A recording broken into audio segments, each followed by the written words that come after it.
Oke, puji Tuhan. Habis 10 menit. Maaf ya, Ruth, telat. Eh, Oke, mungkin lu Santai. udah buka. Udah, tadi gue udah Thank buka, you, Ruth. Eh, terus ya, mungkin gue juga boleh perkenalan dulu ya. Sekalian gue mungkin sedikit perkenalin lu ke teman-teman yang mungkin dari Pemimpin Indonesia. Oke, jadi yes, teman-teman boleh thank banget. you banget nih udah join. Eh, ini adalah acara SOS Live kita. Kita bicara dengan pemimpin dari berbagai sektor. Kita kemarin ada Pak Handri dari CEO GE dan Fatur. Dan hari ini kita punya Ko Rudi. Ko Rudi ini dia adalah travelpreneur. Udah pernah ke 47 negara. Dan dia ini CFO untuk 3 budget traveling perusahaan traveling gitu. Mungkin Ko Rudi boleh cerita-cerita nggak sedikit tentang Rudi dan tentang perusahaannya juga. Oke, jadi teman-teman, perkenalkan nama saya Rudi. Bener kata Ben, jadi gue tuh travelpreneur, artinya gue berkecimpung di dunia travel. Jadi gue sendiri sebenarnya masih tergolong baru di industri ini, baru sekitar 3-4 tahun join di industri ini. Jadi masih banyak banget things to learn juga. Jadi di sesi kali ini gue bakalan share berdasarkan pengalaman-pengalaman yang gue udah dapatkan selama 3-4 tahun terakhir ini. Jadi kalau misalnya kalian ada pertanyaan mengenai apa ya, gue sih udah siapin sih sebenarnya kayak beberapa bahan diskusi. Jadi kalau misalnya kalian ada Ya, pertanyaan, boleh langsung komen aja. ya. Teman-teman yang ada pertanyaan bisa di komen dan kemarin juga ada beberapa dari Instagram. Mungkin Rudi, dulu kan Rudi di korporat ya, di energi Mm-mm. kerja pegawai gitu. Nah, boleh nggak ceritain sedikit nih, gimana sih bisa abis itu dari korporat, dunia energi, baru pindah nih ke, oke, gue mau bisnis traveling sendiri gitu. Oke, jadi historinya itu sebenarnya waktu gue di korporat, jadi 1 tahun sebelum gue resign, itu gue sih Hmm, udah ngerintis bisnis ini gitu bareng teman-teman lainnya. ya.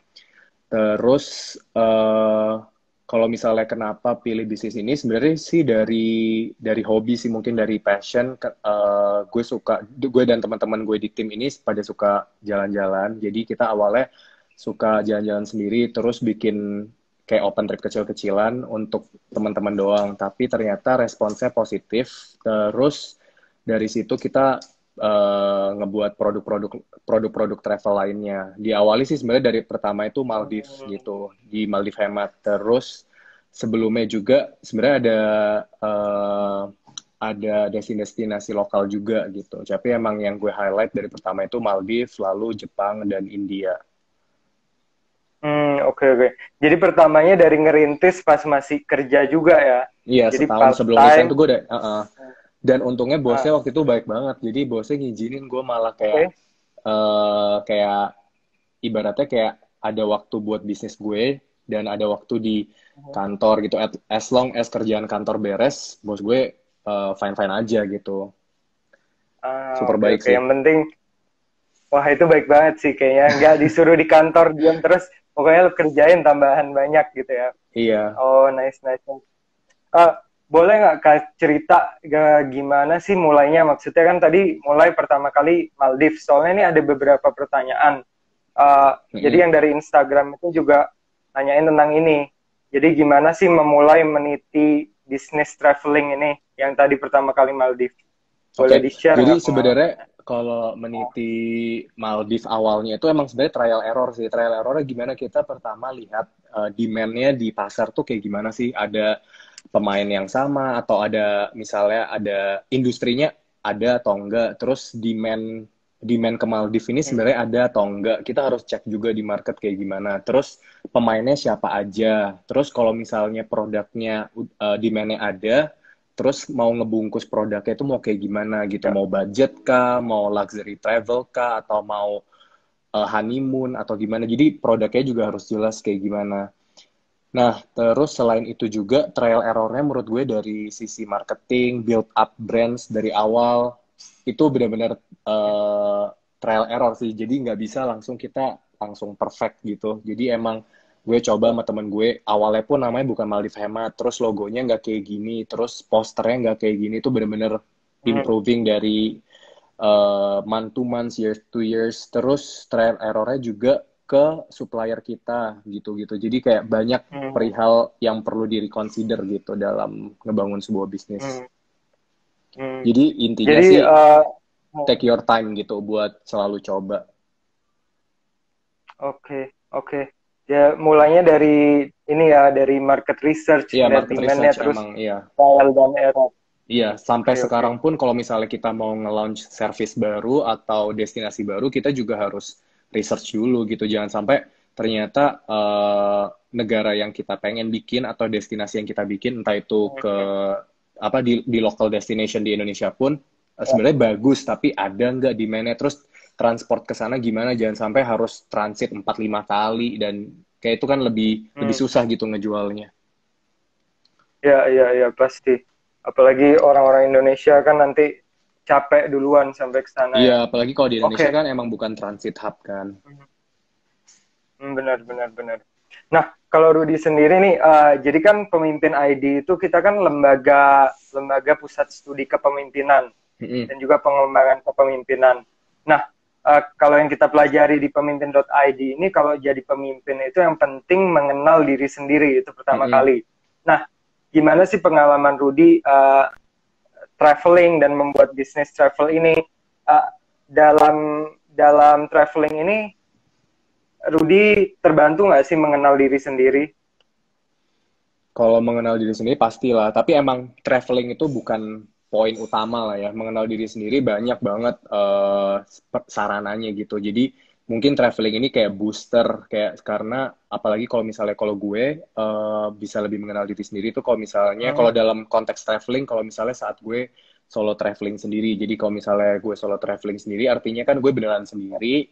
Jadi kayak benar-benar cari akomodasi sendiri, terus transport juga sendiri, terus Hmm. komunikasi ke orang, orang yang sebenarnya gue juga bukan native, juga ada challenge-nya kayak gimana komunikasi dengan baik, terus jaga diri juga kayak gimana. Nah itu lebih kayak, itu sih hal-hal yang mungkin kayak dari sedikit, sedikit, sedikit bisa ngebentuk gue yang sekarang gitu, kalau misalnya dari sisi konteks traveling gitu. Ya, ya, ya. Jadi pas traveling banyak pelajaran ya, kayak komunikasi, preparing, planningnya juga Iya, ya, Ruth ya. benar-benar. Lebih ke ini Untuk sih, kalau misalnya, apalagi kalau misalnya kita ke hmm. destinasi yang jarang, jarang banget Hmm. dituju orang dan minim banget informasinya, nah itu tuh yang benar-benar challenging banget. Hmm. Hmm. Hmm. Ya, ya, ya, ya. Kan kalau gue lihat Rudy udah pernah ke Iran juga ya Ya, kemarin.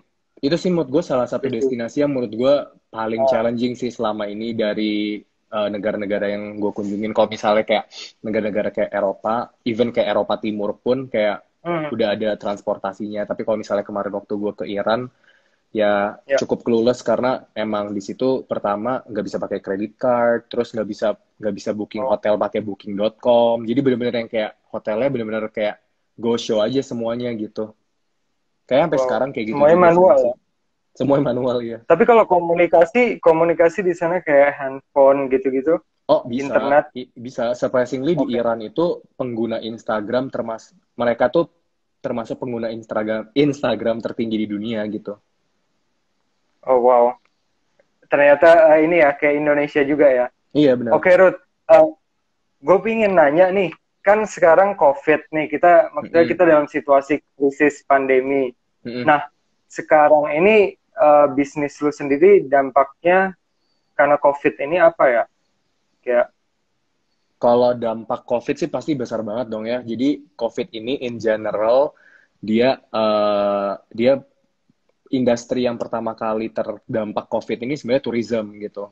Itu ada waktu itu hmm, sempat gue baca ada rentetan industri dari industri perhotelan, terus industri transportasi ya, sampai medicine, terus education. Jadi yang pertama kali ke hit itu tourism. Kenapa? Karena hmm, ya pasti orang berusaha untuk restrict setiap negara, maksudnya setiap negara berusaha untuk hmm, melindungi negara masing-masing. Jadi mereka pasti ngelakuin border restrictions untuk mengisolasi kasus-kasus ini biar nggak ada import cases dari negara-negara lain gitu. Jadi berasa banget sih impact-nya. Terus juga tourism industry ini diprediksi juga sebenarnya industri yang paling lama untuk recover dibandingkan industri-industri yang lainnya, karena memang setelah COVID pun sebelum vaksin ditemukan itu pasti banyak new normal yang bakalan kita hadapi gitu. Jadi orang juga perlu untuk ngerasa dirinya safe, atau at least destinasi itu safe, atau emang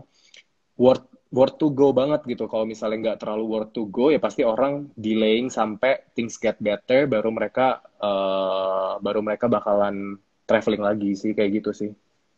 Jadi kalau misalnya itu in general kayak gitu. Kalau misalnya di bisnis yang sekarang gue dan tim handle, banyak banget cancellations of course, karena pemerintah Indonesia pada saat itu, pada Maret kalau nggak salah, tengah Maret itu nge-recommend untuk masyarakat Indonesia agar tidak ke luar negeri gitu. Jadi setelah itu bener-bener banyak banget cancellations, dan ngefek banget sih kayak maksudnya untuk dampaknya ke bisnis kita bener-bener ngefek banget gitu. Besar banget ya dampaknya. Dan kalau dilihat banyak kayak airlines gitu ya terkena dampak, perusahaan-perusahaan besar, Airbnb juga gitu ya. Kalau Rudy kan juga selain pelaku pasti ngelihat pasar juga kan ya. Nah, Ruth, menurut lo strategi bisnis-bisnis gede ini sekarang gimana ya?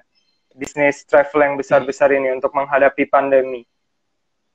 Sebenarnya sih yang gue lihat trennya itu untuk nggak cuma tourism industry ya, tapi kalau misalnya tourism industry yang gue bisa lihat, hampir semuanya airlines, contohnya kayak Emirates, dia kan sebenarnya kayak apa ya, kiblatnya airlines lah di dunia. Nah, Emirates sendiri itu mereka ngestopin hampir semua penerbangan mereka, terus semua pesawat mereka juga dipulangin ke home base-nya masing-masing untuk di ground. Jadi tujuannya apa? Tujuannya salah satunya pasti cut cost besar-besaran. Karena kalau misalnya mereka nggak dibalikin ke home base masing-masing, kan mereka tetap harus bayar sewa dong, kayak pesawat gitu di airport, di banyak airport di seluruh negara. Jadi mereka benar-benar harus balikin ke home base. Itu kalau misalnya dari airlines. Kalau misalnya dari kayak transportation ya pasti yang seperti gue bilang banyak cancellation. Nah, kalau misal selain itu juga, kalau kayak Airbnb, sempat banget kemarin gue bahas baru, Airbnb itu nge-layoff 25% dari pegawainya, which is sekitar 2.000 orang di seluruh dunia, mereka harus lay off. Dan ya tujuannya pasti cut cost. Kalau misalnya mereka nggak cut cost, pasti karena revenue-nya stuck gitu ya, karena COVID ini kan stuck, mereka nggak dapat uang sama sekali, nggak dapat pemasukan. Jadi kalau nggak cut cost ya bisa tutup gitu, bisa tutup operation semuanya. Dan itu yang dihindari kan. Ya, tapi kalau bicara tentang kepemimpinan kan ada nih yang kayak leaders yang bilang, oh layoff tuh harus yang terakhir. Atau ya pertama cut cost yang lain-lain dulu. Nah, menurut Rudy gimana nih, apa namanya, yang dilakukan sama Airbnb kemarin 25%, 2.000 orang ya kalau gue nggak salah baca. Gimana tuh pendapat Rudy mengenai Oke. Jadi menurut gue sih emang bener sih, kayak mungkin PHK atau layoff itu salah satu kayak strategi terakhir lah ya. Pertama kan kalau misalnya kita build up bisnis, yang pertama di-cut pasti yang variable cost, yang kayak gitu-gitu, yang hal-hal yang masih bisa kita minimalisasi gitu. Terus karena kan sebenarnya gini loh, kalau misalnya kita nge-layoff kayak employee gitu, itu kan sebenarnya investasi kita juga kan sebagai bisnis. Salah satu investasi terbesar kita kan human resources, dan itu nggak gampang gitu loh untuk develop human resources dari awal. Jadi mereka sebenarnya untuk ngurangin 2.000 orang, atau sebuah bisnis ngurangin orang itu kan pasti setiap orang juga pasti punya learning curve yang berbeda-berbeda kan. Nah, di perusahaan itu kan kalau mereka udah learning segitu banyak dan harus di layoff, artinya nanti kalau misalnya bisnis get better, harus ulang lagi, harus rehire, dan harus ngajarin lagi lah ibaratnya, dan itu kan butuh cost yang sangat besar. Tapi ya emang mungkin kalau untuk layoff sendiri sebenarnya bagus banget sih. Contohnya Airbnb itu mereka mereka tuh komunikasi ke perusahaan dan stakeholdersnya benar-benar jelas banget. Jadi mereka tuh seakan-akan under the same boat gitu. Jadi pegawainya juga ngertiin banget dari sisi mereka sebagai owner perusahaan tuh kayak gimana gitu, dan komunikasi yang Hmm. baik itu yang sebenarnya bagus banget buat dijadikan strategi kepemimpinan ini.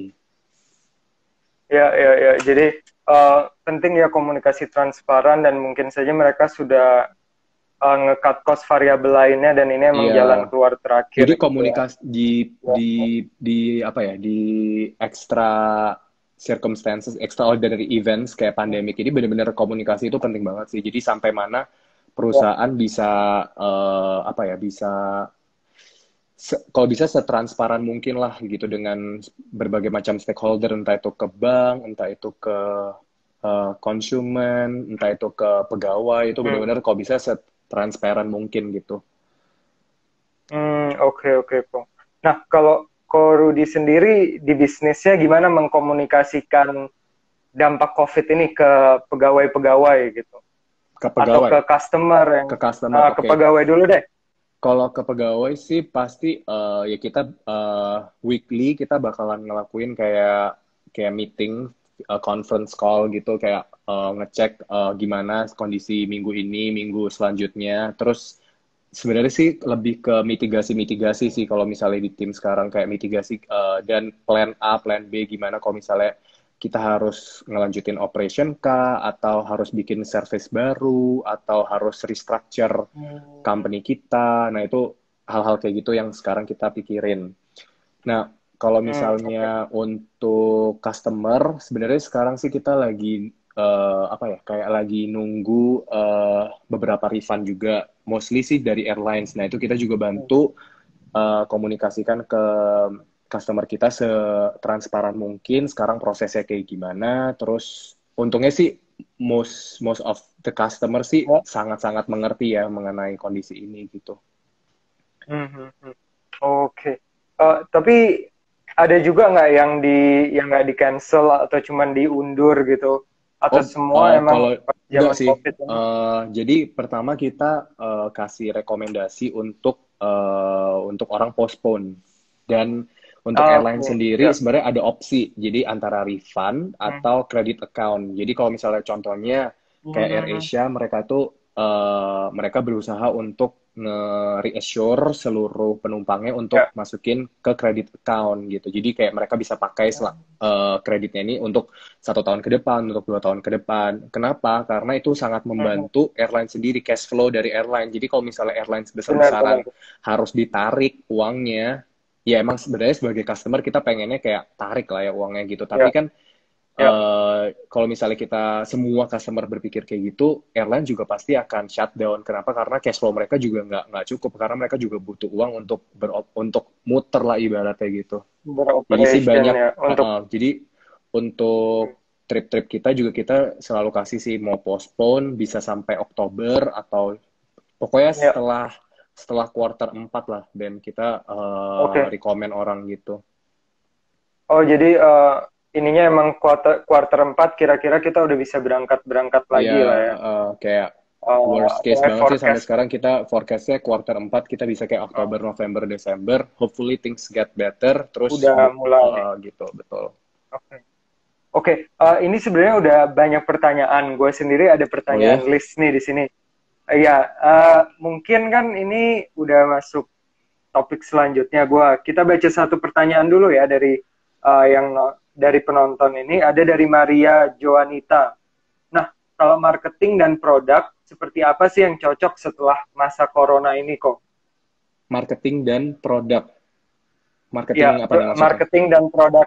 Jadi produk travel seperti apa dan cara Oh, oke. marketing seperti apa sih yang cocok setelah masa corona ini? Tuh. Oke, kalau produk, sebenarnya sih kita juga, gue dan tim juga sering lah ya baca-baca research dari beberapa apa ya, kayak beberapa artikel atau researcher yang berkecimpung di dunia travel. Sebenarnya produk travel apa? Sebenarnya kalau marketing sebenarnya tergantung produknya juga. Kalau misalnya produknya sendiri tuh eh, banyak yang bilang sebenarnya mereka lebih prefer untuk domestic travel sebenarnya. Jadi kenapa domestic? Oh, oke. Karena pertama borders restrictions kan untuk masuk sebuah negara pasti nantinya akan banyak banyak mungkin ya, gue juga belum tahu, Mhm. tapi yang terjadi di Hong Kong per hari ini katanya orang bisa ngantri 5 sampai 6 Gimana? jam untuk masuk Hong Kong sendiri.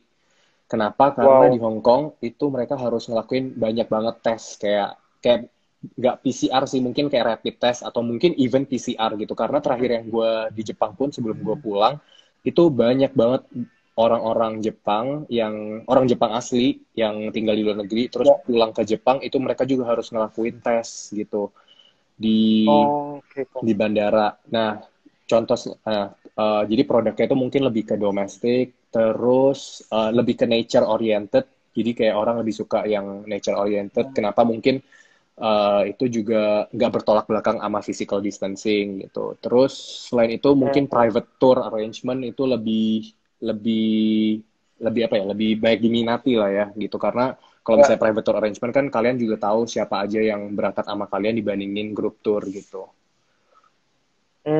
Oke, oke, kok. Jadi lebih yang mengutamakan social distancing ya, kayak Mm-mm. nature, baru private cuman dikit Iya, doang. iya betul. Oke, oke. Dan Mungkin nggak keluar honeymoon tetap negeri. oke Lama sih karena juga. mereka cuma berdua gitu. Ya, jadi yang kayak honeymoon cuman sama temen-temen kali ya. Iya. Atau sama. Oke. eh, kok mau nanya nih, kalau menurut Ko Rudi, Mm-mm. tren eh, tadi udah kejawab sih pertanyaannya. Mungkin ada tambahan nggak setelah PSBB dan lockdown ini tren traveling akan seperti apa?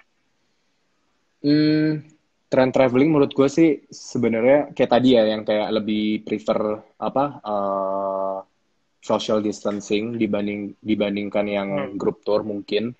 Terus menurut gue juga pasti orang kayaknya lebih ini in general sih lebih ngerasa traveling itu Ya. harus banget sekarang, nggak bisa cuma apa ya, harus lebih environmentally concern kali ya kalau misalnya gue bisa bilang. Jadi Hmm. kalau misal soalnya banyak sih apa kayak research yang bilang sebenarnya COVID ini kan juga sebenarnya salah satunya karena manusia trying to enter new land terus gitu loh. Jadi reacquire land terus. Jadi harusnya itu ada space untuk hewan-hewan di luar Ya. sana. Kita sebagai manusia kita Hmm. selalu sukanya untuk memperluas wilayah, entah itu dibuat sebagai Hmm. perlebaran dari lahan, perluasan lahan atau gimana gitu. Jadi mungkin kayak concern Hmm. terhadap nature itu mereka juga pengen banget untuk dilakuin gitu setelah COVID ini. Hmm. Jadi akan lebih banyak concern sama nature, social Iya, distancing sama binatang juga ya. salah Soalnya satunya kan sih ini sih Ben. Sorry, uh, salah satunya sih kayak ya. kemarin gue bahas juga tentang carbon offset gitu. Nah, kalau misalnya carbon Hmm. offset, jadi orang bisa menanam pohon setelah mereka traveling gitu. Oke, Kayak oke, carbon oke. offsetting, iya. Jadi mereka kayak beli beli pohon atau gimana, Ruth? Iya, Carbon jadi offset mereka itu kayak mungkin kalau boleh. carbon offsetting ini gini sih, singkatnya sih, kalau misalnya kita naik Ya. pesawat kan itu bakalan ngeluarin cukup banyak karbon gitu kan, untuk cukup banyak Hmm. CO2, dan CO2 ini kan kita tahu CO2 ini kan sebagai apa ya, motor penggerak climate change inilah, perubahan iklim ini kan disebabkan karena efek rumah Hmm. kaca dan banyak lainnya. Nah, di carbon offset ini, jadi orang bisa membeli pohon atau penanaman koral untuk menyerap kembali CO2 yang mereka udah buang selama mereka jalan-jalan, ibaratnya gitu. Oke. Jadi itu bisnis-bisnis travel juga bisa buat produk yang Iya, apa namanya, lebih yang lebih kayak carbon eco-conscious offset lah. itu ya. Mm-mm. Ya, benar. Kok ini ada pertanyaan dari Wida Felim. 40 negara yang Korudi pernah pergi, negara apa yang paling berkesan nih? Negara yang paling berkesan, Iran sih so far menurut gue. Kalau berkesan ya, tapi kalau misalnya overall rating, gue selalu bilang sih kalau negara bisa gue overall rating scoring gitu ya. Menurut gue yang paling bagus sih Jepang gitu. Ini terlepas dari Hmm, Indonesia sebagai ya. home country ya gitu, di luar. Ya, ya, of course. Indonesia lah nomor satu ya. Yoi. Kenapa tuh kok Jepang? Mungkin boleh dijelasin dikit tentang Oh, Jepang. kenapa Jepang bisa dapat overall score? Menurut gue karena Jepang pertama transportasinya jelas, terus bersih, Hmm. terus keamanannya jelas, informasi juga cukup jelas sih, meskipun mereka di mana-mana pakai bahasa Jepang, tapi informasi dalam bahasa Inggris atau tourism centernya itu benar-benar helpful banget deh. Mau sampai ke desa-desa dimanapun pasti ada tourism center atau enggak Oke. yang benar-benar bisa kasih info gitu. Jadi makanan jelas, terus kebersihan, safety. Sebenarnya kalau misalnya kita traveling, terutama menurut gue sih safety sih, kayak jangan sampai kita pulang Ya, ya, dicopet, jangan sampai kita pulang ya. kenapa gitu kan. Jadi kalau Jepang sih menurut Hmm. gue cukup safety ya gitu. Oke. Dan yang di daerah-daerah mereka juga bisa bahasa Inggris ya, kok tourism centernya. Kalau di daerah tourism center jarang sih bisa bahasa Inggris. Terutama yang jaga itu Oke. biasanya orang-orang yang cukup berumur ya. Tapi Hmm. eager gitu loh mereka untuk sangat-sangat membantu karena di situ ada brosur dalam bahasa Inggris. Jadi mereka ya mereka trying their Oh, best gitu mereka. untuk explain ya. Karena di situ ada brosur terus kita bakalan dijelasin gitu. Hmm. Oke, oke. Jadi mereka berusaha juga untuk jelasin ya, kok. Nah, Yep. kok Rudy kan kalau aku lihat pas masa corona ini sempat di Jepang juga kan ya, kok. Kok ini Mm-mm. udah 16.30. Tapi kalau kita lanjut nggak apa-apa ya? Ya Masih nggak ada apa-apa. pertanyaan juga nih. Oke. Nah, kan kemarin itu sempat kok Rudy di Jepang. Nah, kalau di Jepang gimana sih pemimpinnya sama pemerintahnya itu menangani COVID dan bedanya apa sama di Indonesia gitu? Atau samanya apa sama di Indonesia? Hmm.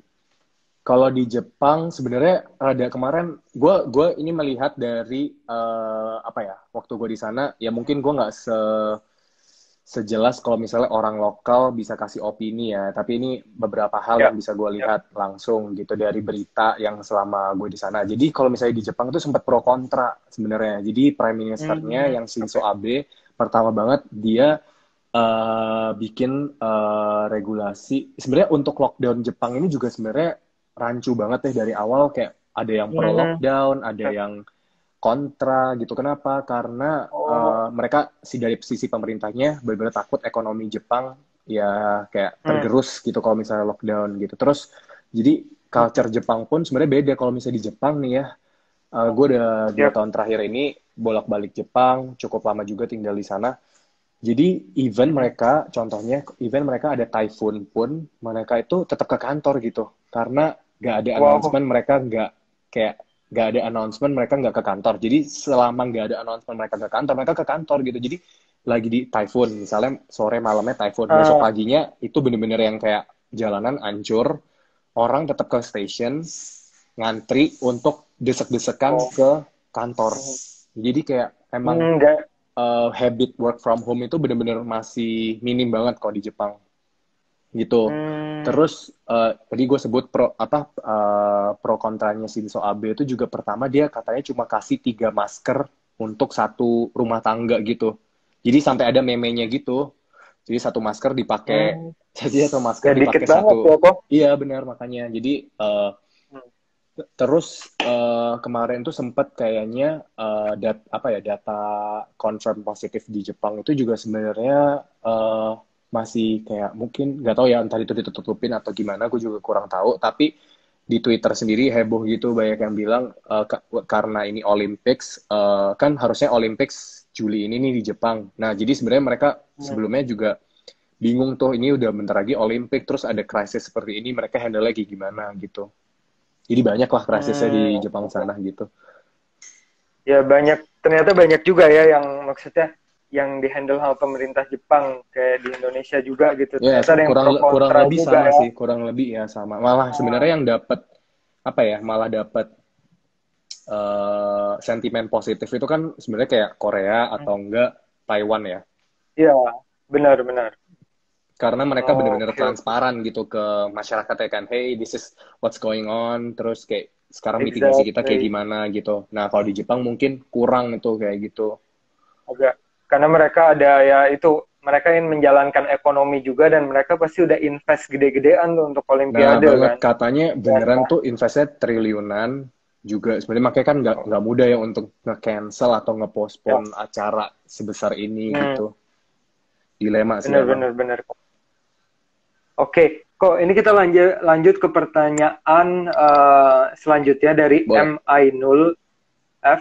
Gimana tanggapannya sama banyaknya berita penipuan tentang travel agent? Oke. Katanya ada banyak berita penipuan tentang travel agent ya. Gimana tuh? Oke, ini penting banget sih. Jadi untuk travel agent, Hmm.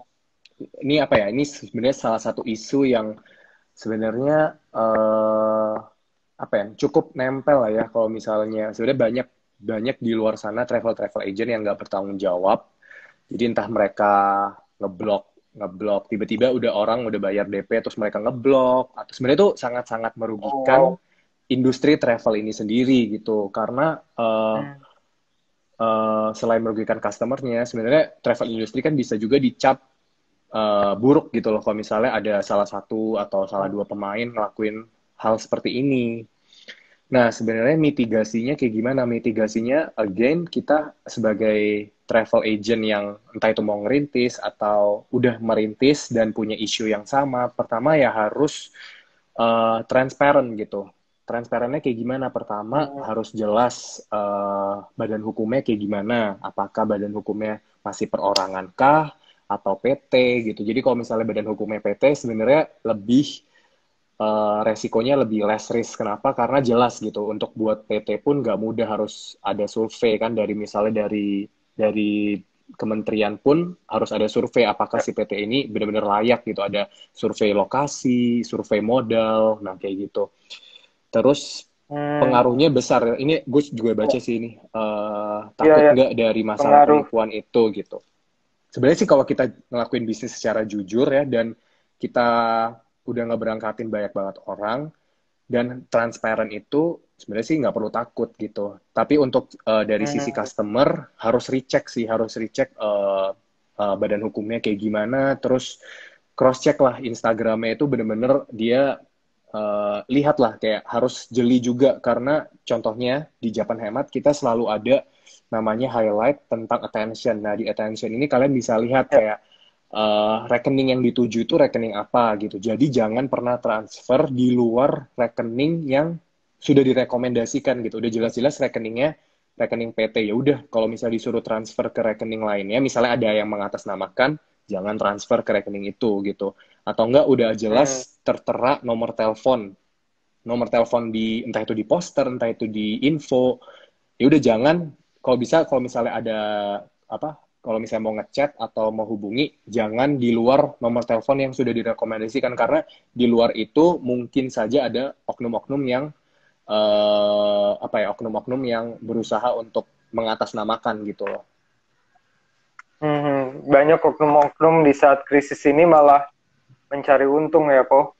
Nggak cuma di krisis ini sih sebenarnya kalau di jualan apapun online sih mau jualan snack, Hmm. jualan hair dryer itu pasti ada aja gitu kalau misalnya Hmm. ada pasti ada oknum-oknum yang berusaha nge-copy mengatasnamakan ini gitu dan mereka sebenarnya ngegunain celahnya apa? Celahnya mereka ngegunain biasanya mereka pakai fake fake line ID atau fake email atau fake invoice gitu. Jadi benar-benar cross check lah Hmm. sebelum kalian beli gitu, beli produknya. Oke. Thank you, kok. Kok ini pertanyaan selanjutnya dari Edwin Irawan. Mm-mm. Sebelum pandemi terjadi, gimana Koko mengantisipasi kalau bisnis nantinya bisa terkena dampak krisis dan mitigasinya apa untuk bikin bisnisnya tetap operasional? Gimana Jadi gimana mengantisipasi? mengantisipasi ya kalau ada krisis lagi ke Oke, depannya, gimana caranya antisipasinya dan gimana strateginya biar bertahan bisa tetap oke. operating. Jadi sebenarnya kalau ini sebenarnya beberapa hal yang gue sering bahas juga sama partner gue Pajai di apa di Maldives Hemat. Jadi bisnis emang sih sebenarnya kita nggak ngeharapin ya pandemik ini akan terjadi lagi gitu. Ini kan sebenarnya pandemi kayak gini terjadinya hampir 100 tahun yang lalu ya, 19 bukan nih. Pada Tiga saat puluh Spanish flu. Enggak, bener Spanish ya. 1908. Spanish flu yang benar-benar besar Tiga banget kayak puluh gini. tiga puluh 1918 kali setahu gue.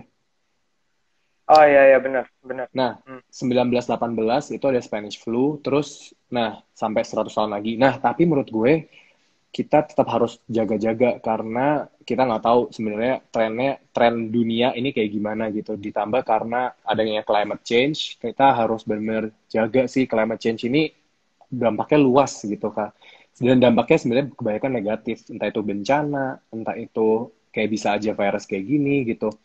Jadi sebagai bisnis, menurut gue sih ini sih, menurut gue sebagai untuk yang baru memulai atau yang timnya masih kecil, jangan terlalu buru-buru untuk scale up. Karena scale up itu harus banyak banget apa ya, harus banyak banget eh, faktor-faktor yang harus ditimbang gitu sebelum kita mau scale up sebuah bisnis. Bukannya kita malas untuk scale up, tapi scale up itu harus diimbangi dengan sales juga gitu. Jangan sampai kita terlalu over positif sampai kita lupa bahwa cost-nya juga akan terus jalan gitu. Jadi antisipasinya menurut gue uh, restructure bisnis kalian dulu gitu. Apakah cost ini efisien atau enggak? Jadi benar-benar harus lebih cost efficient, harus lebih apa resources efisien juga gitu. Apapun sih, apapun bisnisnya. Jadi mengefisiensikan resources ya yang pertama ya, kok ya. Terus gimana caranya Untuk bikin bisa bisnis ini bertahan. tetap operasional? Menurut gue, keep the cost as low as possible. Gitu. Oke, Karena jadi cost-nya emang besar. sekarang di bisnis yang apa di tengah apa ya persaingan sama kondisi bisnis sekarang itu beda banget sama beberapa tahun yang lalu. Jadi entah itu persaingan, entah itu ada external factor kayak pandemik, itu bisnis harus tetap agile. Nah, cara tetap agile gimana? Menurut gue salah satunya ya itu keep your team small, sama kalau bisa company-nya jangan terlalu apa ya, terlalu scale up terus gitu. Karena harus tetap gesit. Jadi tetap lean juga ya. Ya Kok ya. benar-benar itu maksud gue. Oh, Ada kok lean ada kalau management misal itu. ada beberapa Ada buku. bukunya? Iya, ada beberapa Ya. buku yang gue pun setuju dengan pandangan si authornya Apa ini. tuh Kalian kok? Lean Startup kalau nggak salah ya. Ya ya, lean startup. Ya, Lean Oke Startup. oke oke. Itu bagus bukunya. Oke, teman-teman pemimpin kalau mau dibaca, kalau mau bikin bisnis travel tuh bisa dibaca Lean Startup. Ternyata bukan cuma buat bikin startup teknologi doang ya, tapi di Ya, bisnis betul. travel juga bisa ya, kok ya. Oke. Kok ini ada pertanyaan dari Indah Yoga Fit, cuman sepertinya sudah terjawab atau mau Iya, kurang lebih ditambahkan sama lagi lah. setelah corona. Cukup sih tadi gue Oke, bilang yang lebih nature kita oriented gitu. Oke, kita lanjut ke Ariela Ciput. Mas Ben, kameranya bisa diturunkan. Oke, sudah. Lanjut. Menurut Ko Rudi, bagaimana kondisi tourism di Indonesia nih, Mas? Pada akhir tahun. Q4, kalau kita lihat kan Jokowi kemarin udah mulai easing ya, dan pinginnya Juni ini udah agak orang-orang bisa keluar rumah gitu. Nah, kalau untuk di bisnis, di travel sendiri gimana di tourism? Menurut gue ya, kondisi tourism Indonesia pastinya cukup berbeda sih dengan Q4 tahun lalu gitu. Kenapa? Karena kita bakalan masukin namanya fase new normal yang tadi kita sempat bahas gitu. Jadi tetap orang boleh keluar, yes. Karena apa? Karena kalau nggak keluar-keluar pasti ekonomi kita juga pasti akan lebih berantakan gitu. Karena orang pasti butuh sales, jadi orang tetap boleh keluar, pasti hotel, airlines, transportasi akan kembali, tapi ada tambahan-tambahan prosedural yang harus dipenuhi. Contohnya tetap pakai masker sampai mungkin setahun ke depan. Habis itu tetap jaga jarak gitu. Jadi maksudnya satu pesawat yang dulunya boleh full, sekarang cuma boleh at least 50% gitu. Contohnya ini juga sih, Disneyland itu akan buka Mei ini di Shanghai. Jadi mereka sempat kemarin nutup semua Disneyland seluruh dunia. Sekarang di Mei, kalau nggak salah tengah Mei ini deh, mereka akan buka, tapi mereka cuma buka dengan kapasitas 30%. Nah, hal-hal kayak gini yang sebenarnya kita juga bisa lihat di kondisi tourism Indonesia di akhir tahun gitu. Jadi hotel juga mungkin nggak full occupancy-nya, tapi at least I hope things gets better juga gitu. Kalau artinya lebih sedikit revenue-nya dan bakal pengaruh juga ke cost structure bisnis tersebut ya, kok ya. Jadi beneran harus efisiensiin cost gitu. Apalagi kalau masyarakat belum mau harganya dinaikin kan, karena mereka pasti terkena karena pasti juga, gitu kan? airlines yang dulunya boleh full sekarang nggak bisa full, pasti untuk nge-cover cost pasti mereka juga akan naikin harga tiket gitu. Jadi ya gitu, bener Ya. sih. Oke, oke. Waduh, pusing juga ya mereka naikin harga tiket, padahal Ya masyarakat kan banyak yang di PHK atau kemampuan belinya juga makanya turun lumayan kan, menurun nih. benar-benar. Ya, jadi dampaknya sebenarnya selain ke kesehatan, ke ekonomi gede juga ya. Ini ada dari Mas Aji. Kita lanjut, nggak apa-apa ya, kok ya? Lanjut lanjut. Ini masih ada beberapa pertanyaan. Banyak juga ya Eh, pertanyaan. iya, banyak yang tertarik nih. Aji Suradika, Mas Aji, apa peluang terbesar yang Ko Rudi lihat terkait bisnis traveling setelah COVID? Peluang yang paling besar tadi. Peluang paling besar, wah rada ini ya, rada susah ya. Kalau misalnya tadi sempat gue bilang kalau misalnya bisnis traveling ini termasuk bisnis yang recover-nya cukup lama gitu. Sebenarnya peluangnya bisa dilihat kayak gini sih. Kalau misalnya ini tadi di bawahnya Aji ada Ryan yang membangun bisnis Ya, travel di ada usia Ryan. muda. Nah ini menurut gue bisa gue gabung ya. Bisa Eh, gabung, jadi oke. eh, jadi gini sih menurut gue peluangnya adalah make sure kalian bisa reassure calon customer bahwa destinasi yang kalian jual atau apapun lah yang kalian jual, entah itu hotel, kamar, transport, tour arrangement, kalian harus bisa reassure mereka bahwa we do it in a different way. Kalian jangan takut bahwa kalian jangan takut selama traveling. Kita udah ngelakuin mitigasi-mitigasi dan ini beberapa mitigasi yang telah kita lakukan. Contohnya tadi kayak misalnya apa uh, seluruh tamu tur harus menggunakan masker atau nggak boleh sharing apa kayak alat makan atau kayak gimana. Nah kayak gitu itu menurut gue peluang sih, kayak jadi peluangnya lebih ke cara kita ngejual produk travel ini di pasca Oke, pandemi oke. gitu. Jadi harus bisa Oke, reassure ke jadi calon customernya gitu.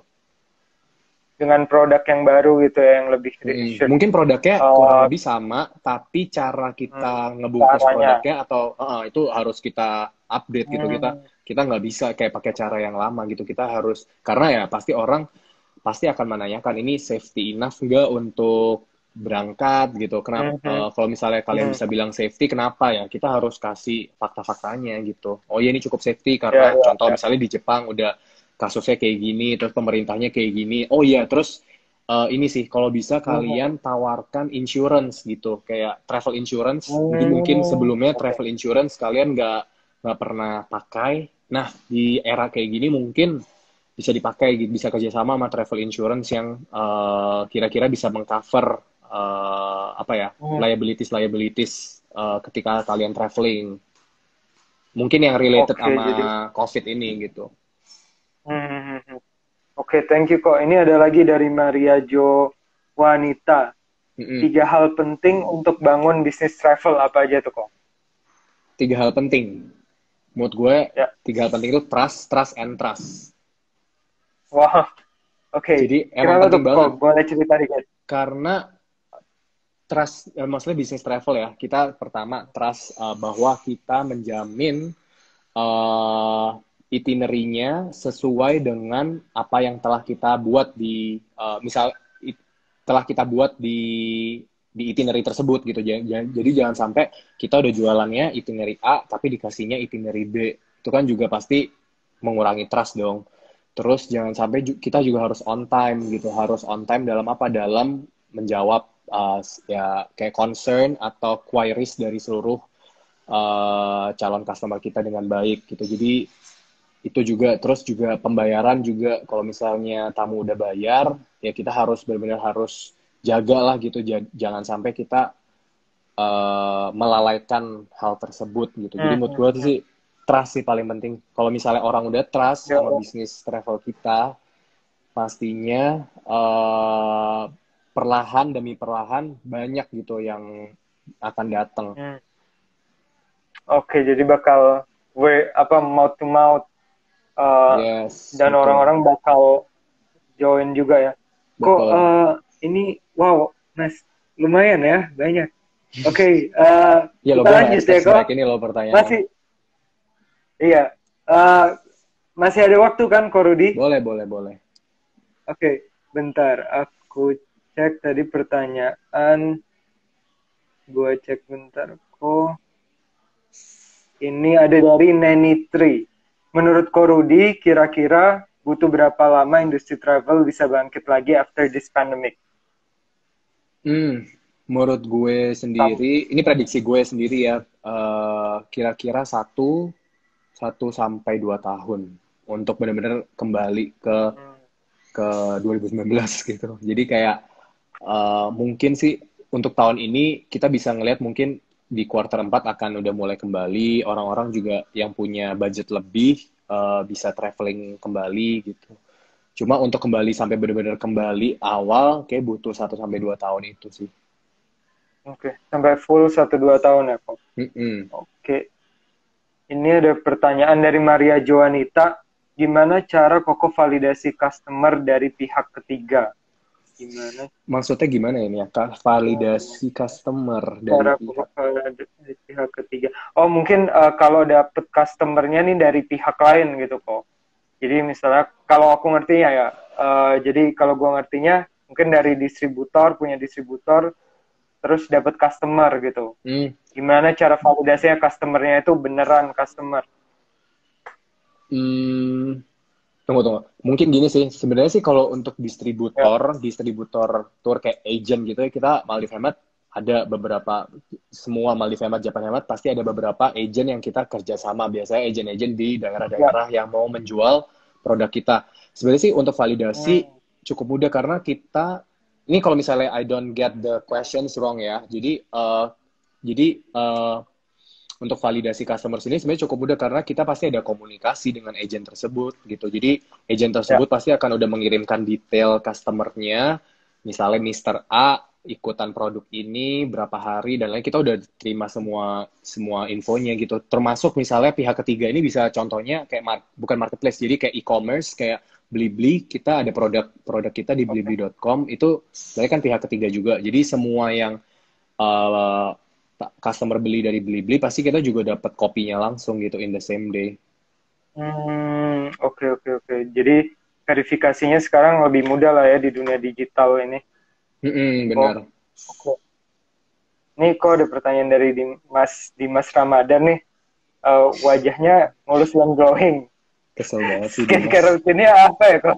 Oh itu ntar ya kita bahas di topik selanjutnya ya. Oke. Nanti bisa dilihat di Rudiniway atau pemimpin.id ya. Pemimpin Indonesia selanjutnya.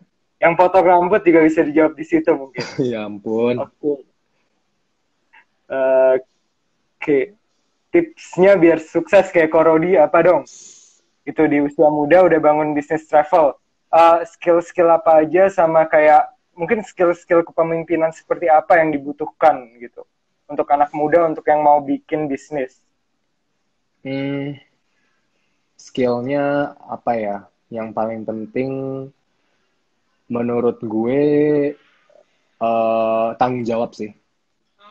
Berani untuk tanggung jawab gitu. Tanggung jawab, sebenarnya tanggung jawab ini luas emang. Tapi contohnya misalnya gini nih, kayak tanggung jawabnya itu untuk pertama ya, sebelum gue ada tim, jadi ini kan sebelum gue ada tim, masih timnya sangat kecil lah ibaratnya. Itu kita harus bertanggung jawab misalnya kayak mau doing extra miles, misalnya customer chat kita subuh gitu jam 2 pagi tiba-tiba ada chat masuk. Emang sih sebenarnya dulu itu bukan operational hour kita. Dulu sih masih bisa kita jawab karena yang chat mungkin masih bisa dihitung jari. Jadi kita jawab. Misalnya customer lagi di destinasi A terus ada pertanyaan simple, misalnya pertanyaan simple sih contohnya di Maldives. Kalau di Maldives besok kosong ngapain ya gitu. Nah, maksudnya tanggung jawabnya doing extra miles-nya sih sebenarnya ya kita tetap jelasin dengan sejelas-jelasnya. Oh, meskipun tuh di luar itinerary. Oh, di pulau itu tuh ada toko roti, terus ada kalau misalnya mau cobain snorkeling spotnya di tempat ini gitu. Jadi hal-hal kayak gitu sih. Doing extra miles, tanggung jawab juga. Berani bertanggung jawab dan doing extra miles ya. Iya. Oh, ini ada pertanyaan menarik nih dari Mas Wisnu. Kan produk travel itu kan produknya mirip-mirip. Nah, gimana cara membungkusnya sih biar berbeda dan biar lebih menjual? Oke, kalau membungkusnya sebenarnya benar sih. Gue setuju kalau misalnya produk travel, misalnya contoh ke Paris, ke Europe, West Europe, 9 hari 7 malam, kurang lebih mirip lah ya, di mana-mana orang jualnya itu. Tapi yang beda sih Hmm. menurut gue, gimana trust itu sendiri sih. Jadi kayak dari trust, dari sebenarnya ujung-ujungnya kalau travel udah cukup lama, itu mereka pasti punya Hmm. ciri khasnya sendiri yang bisa mereka jual. Entah itu foto yang Hmm. bagus, entah itu TL-nya, entah itu itinerary apa yang di crafted, entah itu hotelnya, entah itu transportnya, acaranya di tweak dikit. Sebenarnya banyak sih cara-cara yang Hmm. bisa dilakuin gitu. Di tweak lah produknya gitu. Ada lah pasti satu dua Oh. keunggulan gitu lah ya, fitur unggulan. Hmm. Hmm. Even Dan cara itu marketing nemuin kita pun fitur tuh bisa loh. unggulannya. Even cara marketing kita pun, Oh, oke. cara kita ngejual produk, cara kita bikin poster atau apa itu bisa gitu jadi karakteristik dari Hmm. itu sendiri gitu. Cara marketingnya gitu ya, sesuai dengan konsumennya. Yes, Kok benar. untuk menemukan apa namanya yang unik itu sendiri caranya gimana? Apakah trial and error atau seperti apa kok? Apa? Tadi kan kata ko Rudy adalah yang bisa ditweak, misalnya hotelnya lebih bagus atau ada acara sesuatu. Nah, cara Iya nemuinnya benar, trial and error, benar. itu seperti apa? Trial and error, Oke. benar benar benar. Jadi emang kita harus coba Jadi, ini, ternyata kurang bagus, jadi kita offer ini. Apa misalnya breakfastnya kali ini kayaknya yang ya. dirasa orang-orang kurang puas berdasarkan survei, ya udah kita Hmm. ganti menunya gitu. Oke. Jadi harus berani nyoba ya nih anak-anak muda yang mau punya bisnis travel harus berani mencoba gitu. Jadi Karena salah experience-nya satu penting banget sifat sih. Jadi experience yang di offer itu yang bisa ngebedain yang benar kalian juga sama produk lain. Ini kayak udah mau habis nih Ben, offline. remainingnya Ah, 10 detik lagi. oh, bentar lagi. Sorry ini kayaknya di lantai bawah pada buffering apa drama Korea jadi agak lambat internetnya. Maaf ya guys.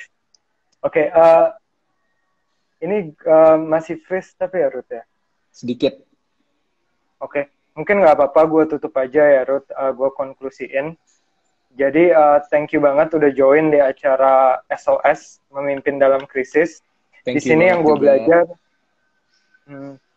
thank you Ruth. Di sini kita banyak banget belajar, apalagi gimana memimpin di bisnis krisis.